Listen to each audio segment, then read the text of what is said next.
Hello, dear students. How are you? I hope all of you are fine. You are watching this video on our channel ST School Online Education. Today we are going to read chapter 2 of our book. The chapter name is Bringing Up Curry. In previous video, you have read first part of the chapter. In this video, we are going to read the remaining part of the chapter. Let's begin. Curry become fond of ripe bananas. करी पके हुए केलों का शौकीन हो जाता है. He believes in self help much to the discomfort of friend. वह अपना काम खुद करने में विश्वास रखता है जिससे कि उसके मित्र को कोई असुविधा न हो. With quiet dignity, Curry accepts the chiding he knows deserves. पूरे सम्मान के साथ करी डांट फटकार को स्वीकार करता है क्योंकि वह जानता है कि वह इस डांट फटकार का सुपात्र है. करी वॉज लाइक ए बेबी. करी एक बच्चे की तरह था. He had to be trained to be good, and if you did not tell him when to be naughty, he was up to more mischief than ever. उसे अच्छा बनाने के लिए प्रशिक्षण की आवश्यकता थी और यदि आप उसे शरारत करते समय बताओगे नहीं तो वह पहले से भी अधिक शरारतें करने लगता था. For instance, one day somebody gave him some bananas to eat. उदाहरण के लिए एक दिन किसी ने उसे खाने के लिए कुछ केले दे दिए. Very soon he developed a great love for ripe bananas. जल्दी ही उसे पके हुए केले खाने का बहुत अधिक शौक उसके अंदर विकसित हो गया था. We used to keep large plate of fruits on table near a window in the dining room.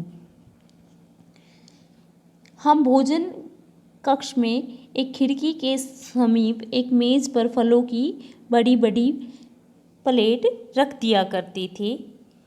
One day all the bananas on that table disappeared and my family blamed the servants for eating all the fruits in the house.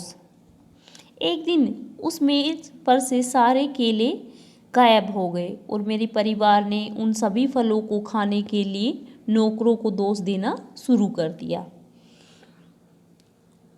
A few days later the fruit disappeared again. कुछ दिन बाद फल फिर से गायब हो गए. This time the blame was put on me and I knew that I had not done it. और इस बार है ये दोष मुझ पर लगा और मैं जानता था कि मैंने यह काम नहीं किया. It made me very angry with my parents and the servants, for I was sure that they had taken all the fruits. इस बात ने मुझे अपने माता पिता और नौकरों से बहुत अधिक क्रोधित कर दिया था क्योंकि मुझे पूरा यकीन था कि उन्होंने ही सभी फलों को खाया है. The next time the fruit disappeared, I found a banana all smashed up in Curry's pavilion. जब अगली बार फल गायब हुए तो मैंने कारी के तंबू में एक पूरी तरह से कुचला हुआ केला पाया. This surprised me very much. इसने मुझे बहुत अधिक अचंभित कर दिया. मुझे इससे बहुत हैरानी हुई. For I had never seen fruit there, and as you know, he had always lived on twigs. क्योंकि मैंने कभी भी वहाँ कोई फल नहीं देखा था और आपको पता है कि वह हमेशा टहनियाँ खाकर ही जीवित रहता था. Next day, while I was sitting in the dining room, wondering whether I should take some fruit from the table without my parents' permission, एक दिन जब मैं भोजन कक्ष में इस बारे में हैरान हो रहा था कि मुझे अपने माता पिता की अनुमति के बिना कुछ फल ले लेने चाहिए, A long black thing, very much like a snake, suddenly came through the window and disappeared with all the बनाना। अचानक से एक लंबी काली चीज़ बिल्कुल सांप की तरह अचानक खिड़की के अंदर आई और सारे केलों के साथ गायब हो गई। I was very much frightened. I was very much frightened because I had never seen snakes eat bananas, and I thought it must be a terrible snake that would sneak in and take fruits. मैं बहुत अधिक डर गया था क्योंकि मैंने कभी सांप को केले खाते नहीं देखा था और मैंने सोचा कि एक बहुत ही खतरनाक सांप होगा जो चुपके से अंदर घुसकर सारे फल ले जाता था। I creeped out of the room. मैं रेंगकर कमरे से बाहर आया and with great fear of my heart ran out of the house.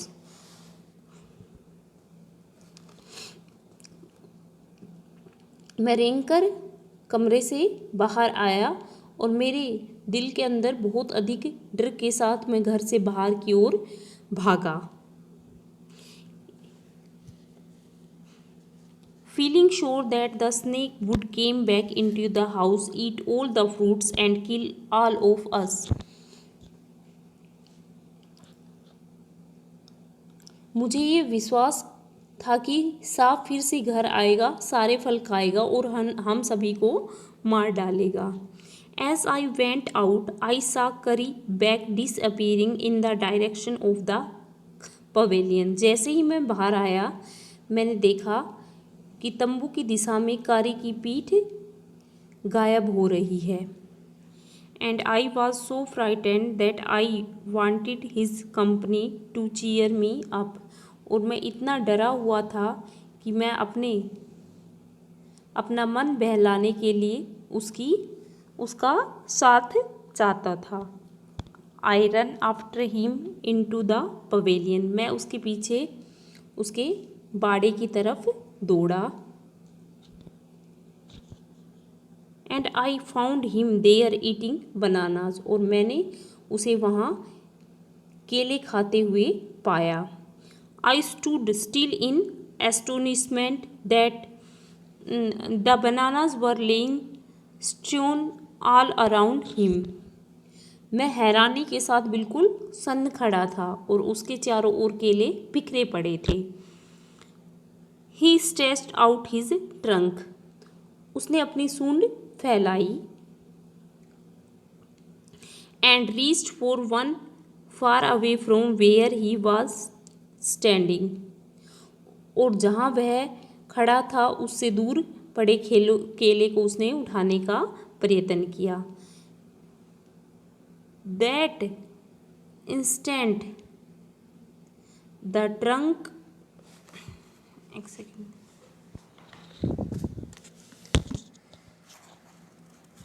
That instant, the trunk looked like a black snake, and I realized that Curry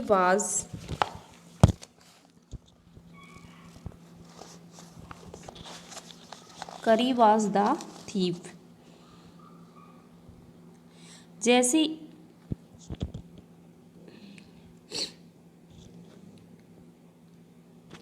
उस समय सूंड एक काले सांप की तरह दिखाई दी थी और मैंने महसूस किया कि कारी ही चोर था। I went to him, pulled him out by the ear and joyously showed my parents that it was Kari and not I that had eaten all the fruits these many weeks. मैं उसके पास गया, उसका कान पकड़कर उसे बाहर लाया और अपने माता पिता को दिखाया कि करी ही वह चोर था, ना कि मैं था जिसने उन केलों को चुराया था।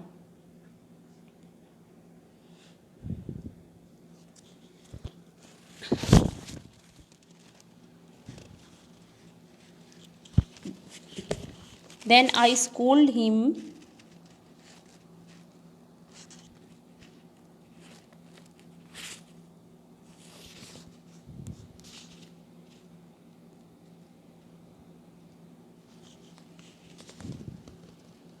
for elephant understand words as well as children's, and I said to him, next time I see you stealing fruit you will be wiped.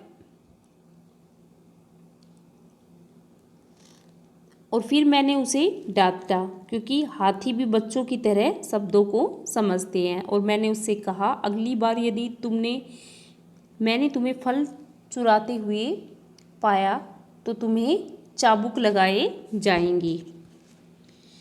He knew that we were all angry with him, even the servants. वह जानता था कि हम सभी उससे नाराज़ हैं, यहाँ तक कि नौकर भी।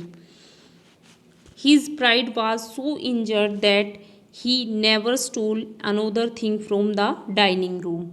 उसके सम्मान को इतना अधिक ठेस पहुंची कि उसने उसके बाद डाइनिंग रूम से कोई भी चीज़ नहीं चुराई। And from that then on, if anybody gave him any fruit, he always squealed as if to thank them. और उसके बाद से यदि कोई भी उसे फल देता तो वह हमेशा चिंगाड़ता जैसे कि वह उसका धन्यवाद कर रहा है। An elephant is willing to be punished for having done wrong, but if you punish him without any reason, he would remember it and pay you back in your own coin. हाथी गलत काम करने पर सज़ा पाने के लिए इच्छुक रहता है, लेकिन यदि आपने उसे बिना किसी कारण की सज़ा दी तो वह उसे याद रखेगा और आप अपने तरीके से ही उसका भुगतान करेगा। करी इज़ ए फास्ट लर्नर। करी तेज़ी से सीखने वाला है। He masters all signals and sound he is टोड। वह सारे संकेतों और सारी आवाज़ें जो उसे सिखाई गई थी उसमें महारत हासिल करता है। देयर इज़ वन लेसन दो that an elephant take 5 years to learn. Curry is no exception. यदि एक सबक ऐसा भी है जिसको सिखाने में हाथी को सिखाने में 5 साल लग जाते हैं, और करी भी इसमें कोई अपवाद नहीं था, exception. Kari is no exception. An elephant must be taught when to sit down and when to walk, when to go fast and when to go slow. हाथी को अवश्य रूप से यह सिखाया जाना चाहिए कि कब बैठना है, कब चलना है, कब तेज चलना है और कब धीरे चलना है। You teach him these things as you teach a child. If you say that and put him by the ear, he will gradually learn to sit down.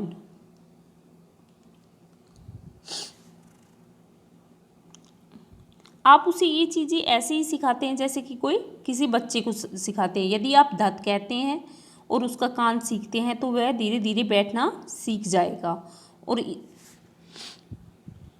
Similarly if you say माली and pull his tongue forward he will gradually learn that it is the signal to walk. और इसी प्रकार से यदि आप माली कहेंगे और उसकी सूंड को आगे की तरफ खींचेंगे तो वह धीरे धीरे सीख जाएगा कि यह चलने का संकेत है। करी लर्न माली आफ्टर 3 लेसन्स। करी 3 लेसन्स के बाद ही माली संकेत को सीख जाता है।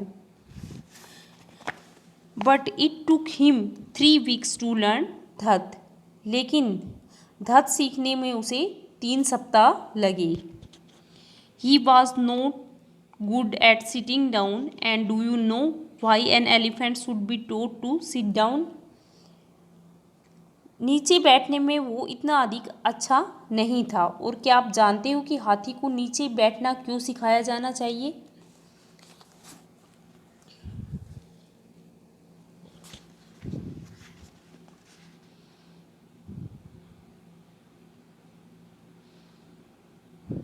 because he grows taller and taller than you who take care of him so that when he is 2 or 3 years old you can only reach his back with a ladder। क्योंकि आप जितना भी उसकी देखभाल करोगे वह और अधिक ऊंचा होता चला जाएगा, लेकिन जब वह 2 या 3 साल का होगा तो आप उसकी पीठ पर सीढ़ी के सहारे ही पहुंच सकते हैं। It is therefore better to teach him to sit down by saying that so that you can climb upon his back, for who would want to carry a ladder around all the time। इसलिए उसे धत शब्द का प्रयोग करके बैठना सिखाना अधिक अच्छा रहेगा ताकि आप उसकी पीठ पर चढ़ सकें, वरना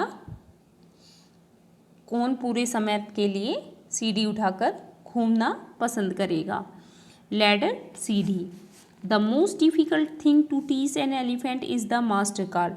जो सबसे ज़्यादा कठिन बात थी किसी हाथी को सिखाया जाना वो थी मास्टर कॉल, यानी एक विशेष तरह की ध्वनि को सुनना सिखाना।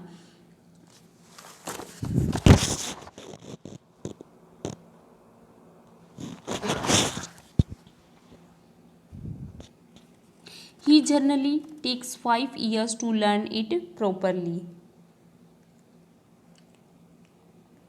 इसे सही ढंग से सीखने में उसे 5 साल लग जाते हैं। The master call is a strange hissing hollowing sound as if a snake and tiger was fighting each other. यह ध्वनि एक विशेष प्रकार की फुफकारने की और चिल्लाने की आवाज़ होती है, जैसे कि एक सांप और एक बाघ आपस में एक दूसरे से लड़ रही हूँ। And you have to make that kind of noise in his ear. और आपको यह आवाज़ उसके कान में करनी होती है। And do you know what you expect an elephant to do when you give him the master call. और क्या आप जानते हो कि जब आप हाथी के कान में ये विशेष प्रकार की ध्वनि करते हो तो हाथी से क्या करने की अपेक्षा की जाती है। If you lost in the jungle and there is no way out and everything is black except the stars above you dare not stay very long anywhere. यदि आप जंगल में खो जाते हो और आपको बाहर निकलने का कोई रास्ता नहीं दिखता और ऊपर तारों के सिवाय कुछ नहीं नज़र आता, सब कुछ काला होता है और आप अधिक देर तक वहाँ रुकने की हिम्मत नहीं दिखाते, the only thing to do then is to give the master call. तो उस समय केवल एक ही चीज़ बच जाती है, वो क्या है कि मास्टर कॉल देना। And at once the elephant pull down the trees in front of him with his trunk.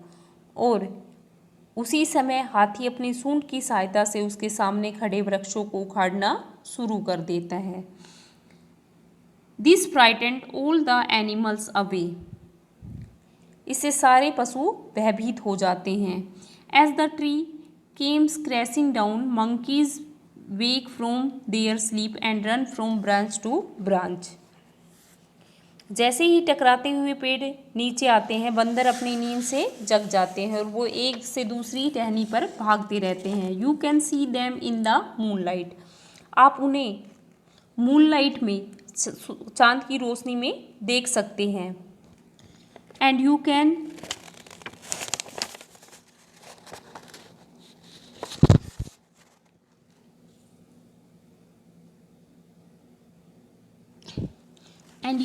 almost see the stages running in all direction below। और आप 12 सिंगों को भी सभी दिशाओं में भागते हुए देख सकते हैं। You can hear the grovel of tiger in the distance. आप कुछ दूरी से बाघ के गुर्राने की आवाज़ भी सुन सकते हो। Even he is frightened. यहाँ तक कि वह भी डरा होता है। Then the elephant pull down the next tree and the next and the next. तब हाथी अगले वृक्ष को नीचे गिराता है, फिर अगले को और फिर उससे अगले को।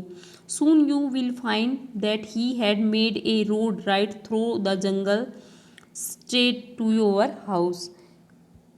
जल्द ही आप यह पाते हैं कि वह आपके बिल्कुल सीधे जंगल के बीच से आपके घर की तरफ एक उसने रास्ता बना दिया है। Here is the question answer of the chapter.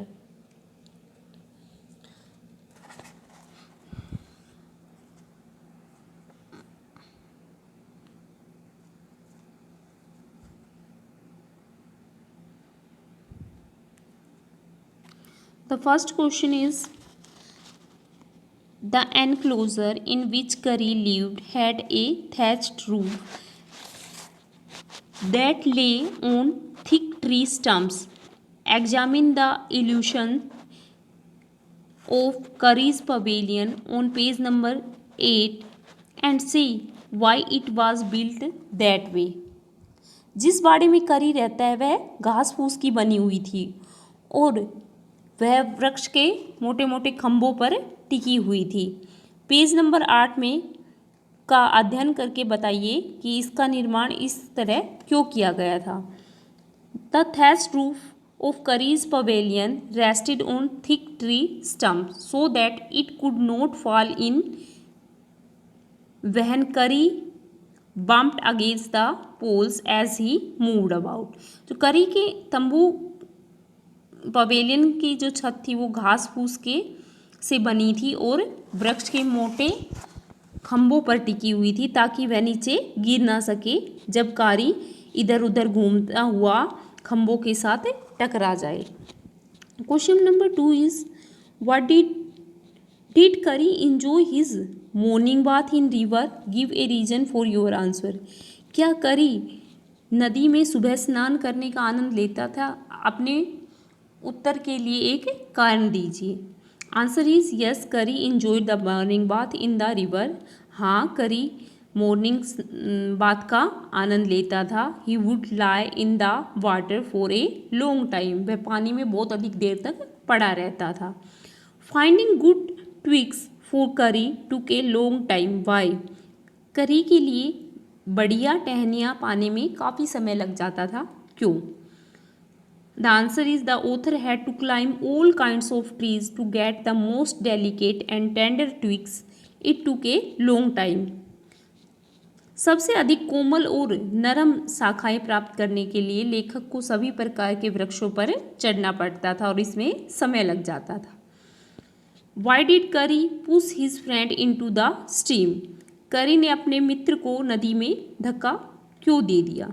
The boy was drowning in the stream. लड़का नदी में डूब रहा था। करी alone could not save his life. करी अकेला उसका जीवन नहीं बचा सकता था। So he pushed his friend into the stream. इसलिए उसने अपने मित्र को नदी में धक्का दिया।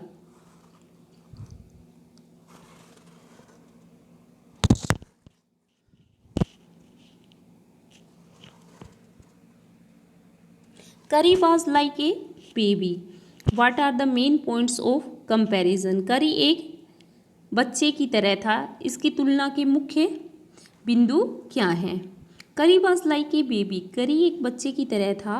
ही had to be train to be good. उसे अच्छा बनने के लिए प्रशिक्षण दिया जाता था।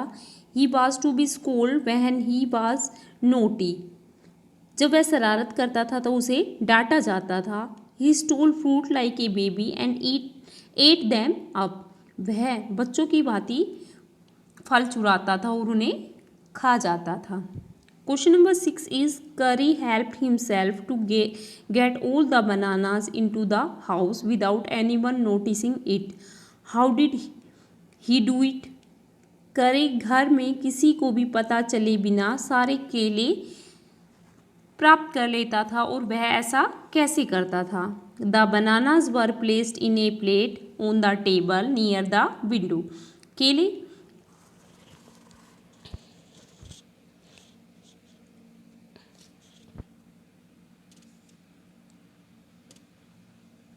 The bananas were placed in a in a big plate on the table near the window.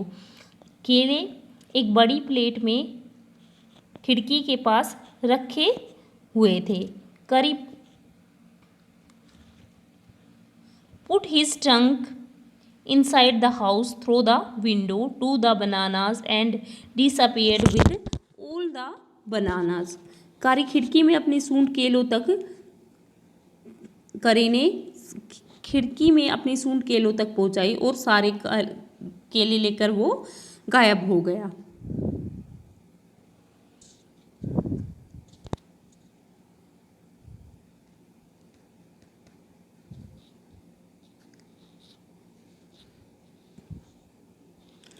Curry learned the commands to sit down and to walk.